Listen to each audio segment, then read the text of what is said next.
Hello everyone. In this video, I'm going to explain the remaining part of the chapter, the rat trap. Till now, we had read that the rat trap seller had entered in the mill because he wanted to save himself from the winter outside in the month of December. And just then, the iron master arrived at the mill and he mistook him to be his old acquaintance as regimental comrade Niels Ulf. And because he had mistaken him as his old friend, he invited him to his manor house. Now, manor house is a house which is a big countryside house with lots of lands. But the vagabond refused, declined his offer of coming to his house because he was thinking that he had stolen 30 kroner from the crofter's house who lives in the same area, and the iron master might come to know about this theory, and it will be similar like throwing himself into the lion's den. So he got worried and thought that the iron master might inform the police and he might get arrested. So, thinking all that, he refused. He declined the offer of coming to his house. Now we will read further. But the stranger said no and again no. And the iron master saw that he must give in. It looks as though Captain Bonstale preferred to stay with you tonight, Susan Storm.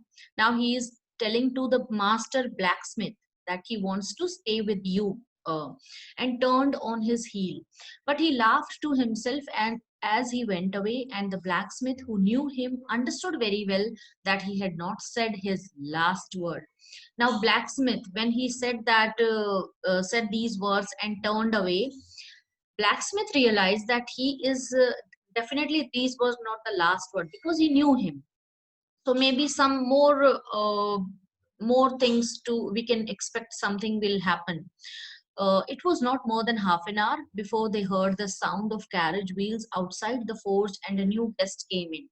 But this time it was not the iron master. So this we can see that he did not. That is why this line, the blacksmith, he knew him, understood very well. He had not said his last word. So he now the result has come because he had sent his daughter. He sent his daughter apparently hoping that she would have better powers of persuasion than he himself. She entered, followed by a valet, carrying on her arm a big fur coat. Now, she was not at all pretty, but seemed modest and quite shy. Though she is not pretty, but she is very humble and she is quite shy also. In the forge, everything was just as it had been earlier in the evening. The master blacksmith and his apprentice still sat on their bench, and iron and charcoal still glowed in the furnace. The stranger had stretched himself out on the floor and lay with a piece of pig iron under his head and his hat pulled down over his eyes. As soon as the young girl caught sight of him, she went up and lifted his hat. The man was evidently used to sleeping with one eye open.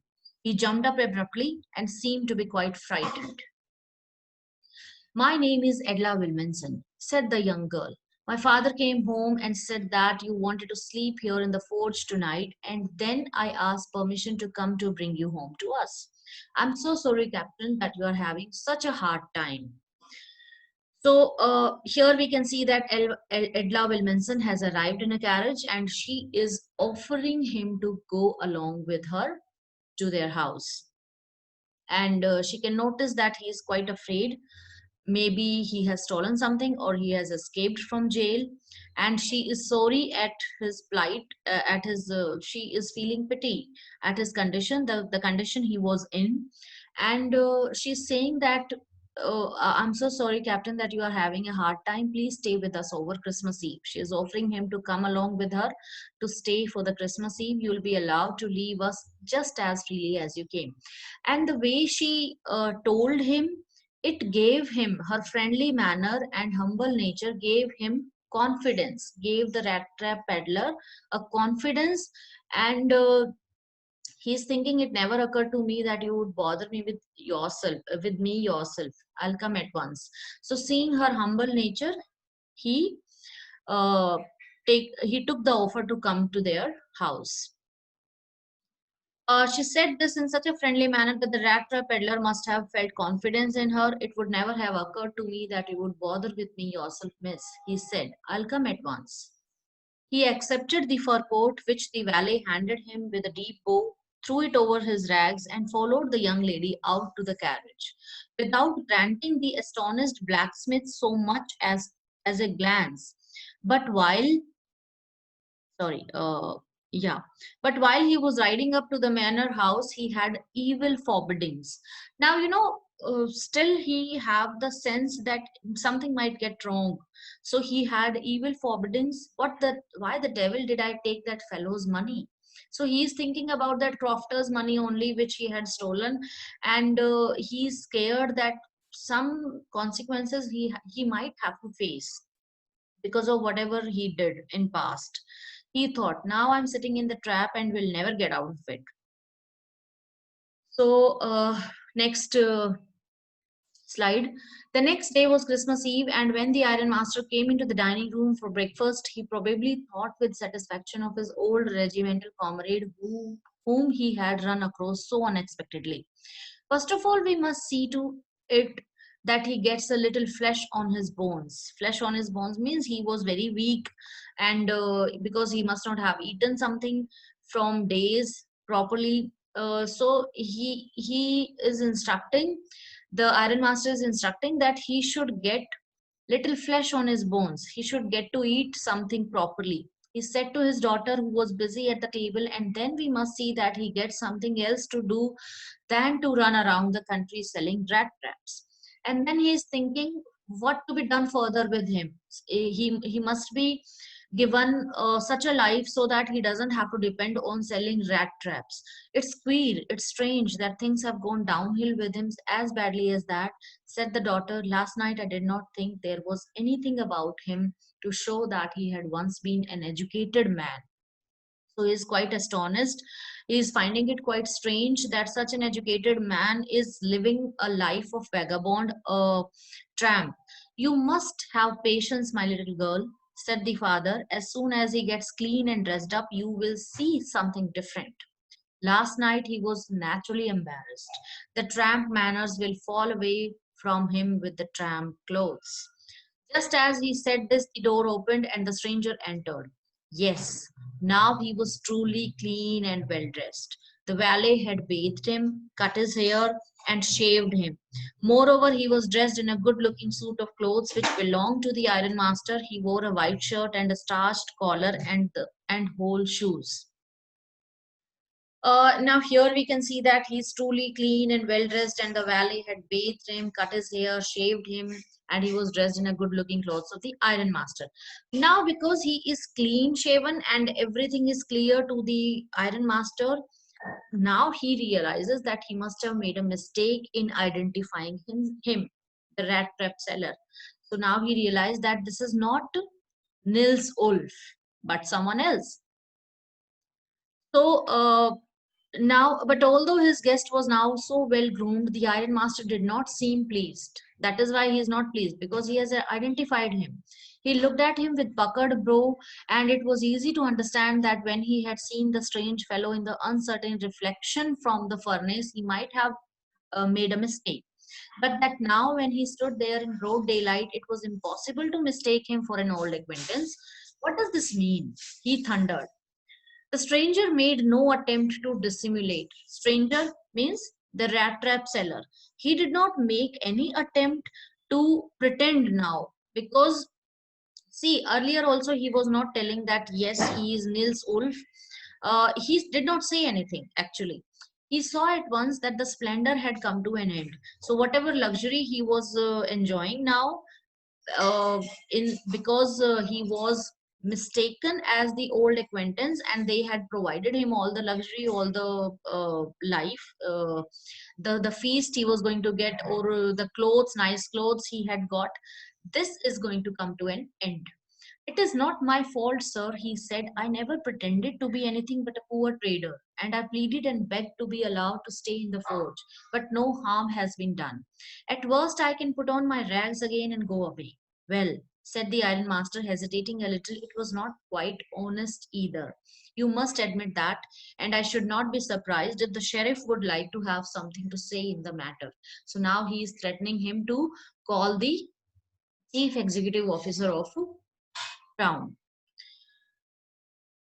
So Here,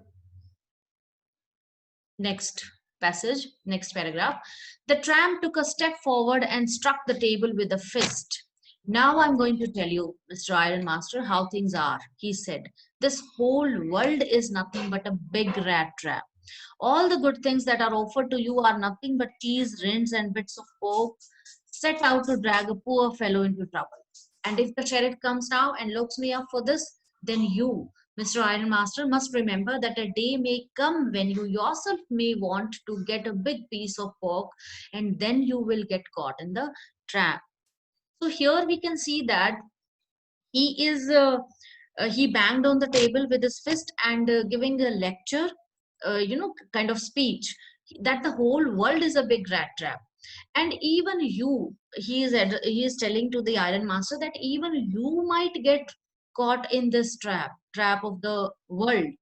The iron master began to laugh. That was not so badly said, my good fellow. Perhaps you should let the sheriff alone on Christmas Eve, but now get out of here as fast as you can. Now he must have dropped the idea of calling the sheriff, but he's asking him to leave the house as fast as he can. But just as the man was opening the door, the daughter said, I think he ought to stay with us today. I don't want him to go. And with that, she went and closed the door. What in the world are you doing? Said the father. The daughter stood there quite embarrassed and hardly knew what to answer. The morning she had felt so happy when she thought how homelike and uh, Christmassy she was going to make things for the poor hungry wretch. Wretch means miserable person. She could not get away from the idea all at once, and that was why she had interceded for the vagabond. She had intervened, and see, she is very humble, very generous, and that is why she is thinking it against the humanity that you invite somebody for the feast and then suddenly you ask him to go. So that is against humanity. So that is why she has decided to let him have the Christmas feast along with them. I'm thinking of the stranger here, said the young girl. He walks and walks the whole year long, and there is probably not a single place in the whole country where he is welcome and can feel at home. Wherever he turns, he chased away. Always he is afraid of being arrested and cross examined. I should like to have him enjoy a day of peace with us here, just one in the whole year. The iron master mumbled something in his beard.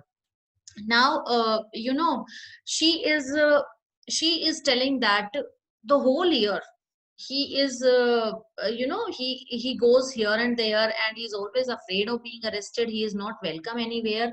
So at least one day in a year I want him to enjoy. We should not chase away a human being. Okay, we asked him to come, we promised him Christmas cheer, so I think we should let him have the Christmas feast with us. And this will be the humanity, the right thing to do. So but iron master is still not convinced. He is thinking that I only hope that you won't have to regret this. uh yeah, in the evening, sorry, not this slide. Yeah. uh yes. The Iron Master mumbled something in his beard. He could not bring himself to oppose her. It was all a mistake. Of course, she continued. But anyway, I don't think we ought to chase away a human being whom we have asked to come here and to whom we have promised Christmas cheer. You do preach worse than a parson, said the Iron Master. I only hope you won't have to regret this. The young girl took the stranger by the hand and led him up to the table. Now sit down and eat, he said. She said, for she could see that her father had given in. The man with the rat trap said not a word. He only sat down and helped himself with the food to the food. Time after time, he looked at the young girl who had interceded for him. Now, who had taken a stand for him. So time after time, he looked at the young girl. So he was so you can say he was feeling so uh, blessed to have that girl right now in front of him. So he was looking again and again at her. Why had she done it? What could the crazy idea be? So these all questions are coming in his mind. After that, Christmas Eve at Ramsjo passed just as it always had. The stranger did not cause any trouble because he did nothing but sleep. The whole forenoon he lay on the sofa in one of the guest rooms and slept at one stretch. At noon they woke him up so that he could have his share of a good Christmas fare, but after that he slept again. It seemed as though for many years he had not been able to sleep as quietly and safely as here at Ramshaw. In the evening, when the Christmas tree was lighted, they woke him up again, and he stood for a while in the drawing room, blinking as though the candlelight hurt him. But after that, he disappeared again. 2 hours later, he was aroused once more. He then had to go down into the dining room and eat the Christmas fish and porridge. As soon as they got up from the table, he went around to each one present and said thank you and good night. But when he came to the young girl, um she gave him to understand that it was her father's intention that the suit which she wore was to be a Christmas present. He did not have to return it. And if he wanted to spend next Christmas Eve in a place where he could rest in peace and be sure that no evil would befall him, he would be welcomed back again. Now, here we can see that she is asking him to keep that suit which he is wearing, that her father wants him to take the suit along with him. And she is inviting him for the next Christmas Eve also. So she is saying the suit is a Christmas present for him and he can keep it and can come next year for the Christmas Eve. You are welcome here. The man with the rat traps did not answer anything to this. He only stared at the young girl in boundless amazement. The next morning, the iron master and his daughter got up in good season. Good season means early. So they got up early to go to the early Christmas service. Their guest was still asleep and they did not disturb him. When at about 10 o'clock they drove back from the church, the young girl sat and hung her head even more dejectedly than usual. At church, she had learned that one of the old crofters of the ironworks had been robbed by a man who went around selling rat traps. Yes, that was the fine fellow who let into the house, said her father. I only wonder how many silver spoons are left in the cupboard by this time. So now she is very dejected. She is very sad when she came to know in the church that the fellow whom she had treated so well, had stolen money from Proctor's house. And father is wondering what all he must have stolen by the time we reach home. The wagon had hardly stopped at the front steps when the ironmaster asked the valet whether the stranger was still there. He added that he had heard at church that the man was a thief. The valet answered that the fellow had gone and that he had not taken anything with him at all. On the contrary, he had left behind a little package which Miss Wilmanson was to be kind enough to accept as a Christmas present. The young girl opened the package, which was so badly done up that the contents came into view at once. She gave a little cry of joy. She found a small rat trap, and in it lay three wrinkled 10 kroner notes. So, what gift he had given? A small rat trap, and inside that 10 kroner notes, which he had stolen from Crofter's house. But that was not all. In the rat trap lay also was a letter written in large jagged characters. Honored and noble miss, since you have been so nice to me all day long, as if I was a captain, I want to be nice to you in return, as if I was a real captain. For I do not want you to be embarrassed at this Christmas season by a thief, but you can give back the money to the old man on the roadside who has the money pouch hanging on the window frame as a bait for poor wanderers. So here, just notice this line that he keeps that old crofter had kept it as a bait to the poor wanderers. The rat trap is a Christmas present from a rat who would have been caught in this world's rat trap if he had not been raised to captain, because in that way he got power to clear himself. Return with friendship and high regard, Captain von Stale. So, out of this letter, this is the letter. Uh, so out of this letter, we could make out that how Edla Wilmanson's kindness reformed the peddler. Her kindness, compassion, and generosity killed the thief in him. He gifted her a rat trap. Also, he returned the three 10 kroner notes also kept in the rat trap that he had stolen from the crofter's house. And he requested her to return the money to the old crofter. He wrote a letter. In this letter, it is clear that how he is feeling thankful to for treating him well, just like she would have treated a real captain. So we can see that now he is completely a reformed person. Okay, so he is feeling thankful, and because it was she who let him free from the rat trap by raising his status from that of a mere peddler to that of a captain. So that is why we can see that he undersigned as Captain Wonstale. So he has written down the letter as Captain Wonstale. So he has signed this letter as captain. So these were the characters in the story. Uh, Edla Wilmanson, not at all pretty, but modest and quite shy, exceptionally kind, wise and perceptive, observant, green judge of human character. She displays maturity and grace. She is kind, gentle, and hospitable. Despite her knowledge about the peddler's intention, she treats him with respect and feeds him well.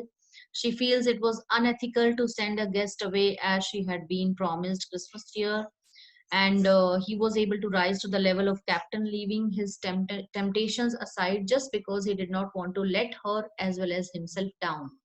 So because of her humble nature only, he also decided not to let her feel down. She is able to awaken goodness in the peddler's heart by showing understanding and love. Her kindness and caring nature transformed the unscrupulous vagabond into a good human being. She is the most positive figure in the story, and her compassion and generosity are the reason for the peddler's transformation.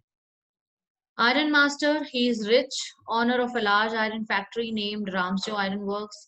His greatest ambition was to ship out good iron to the market. He is kind-hearted and friendly. Was in the military in his younger days. Not very observant, because that is why he mistook him as the rat trap peddler as his old acquaintance. So we cannot call him a good observer. He was not very observant, not a good judge of character. Also, when he mistakes the rat trap seller as his old friend, he tried to help him. So this shows that he was kind. He did not insult him because of his worn out condition. He took him to his own house and cared for him. But when he realized his mistake, he was angry with the poor man and wanted to throw him out of his house. Nevertheless, on his daughter's request, he behaved nicely with him. So rat trap peddler, the main protagonist, he thinks metaphor. This rat trap is used as a metaphor to highlight human predicament. So just as a rat is fooled by bait and gets trapped, most human beings are also likely to fall into the trap of materialistic benefits. He is a poor vagabond, rat trap peddler. He wears shabby ragged clothes, sold rat traps to earn a very meager livelihood. At times, he resorted to petty thievery. He considered the entire world as a big rat trap and all men and women as rats vulnerable to be trapped by various types of baits. So his philosophy is that people's philosophizes people's existence in the rat trap. He himself got trapped in this rat trap when he stole 30 kroners of the old crofter. There was some goodness left in him that was brought to surface by kind Edla Wilmanson. At the end, he transformed himself and returned the stolen money to the crofter through Edla. Gives back what he gets at the end. So he is also a good human being. And the old crofter, he was an old man who lets the peddler spend the night at his house. He is lonely and glad to have company, provides the peddler with food, tobacco, and conversation. He had a hearty talk with him. He shared all his secrets. He used to be a crofter, someone who rents and works a small farm at Ramsjo Iron Works. Now survives by selling the milk from his extraordinary cow. The old crofter is kind and generous. The peddler repays his generosity by stealing 30 kroners from him after the crofter shows him where he keeps the money. So this was all about the characters. And see, that was the theme of the chapter, that the essential goodness in a human being was can be awakened by understanding love and compassion. And this is what we have witnessed in the chapter. So he was able to redeem himself. Finally he was able to redeem himself. So these are the questions you can practice. That's it. Thank you.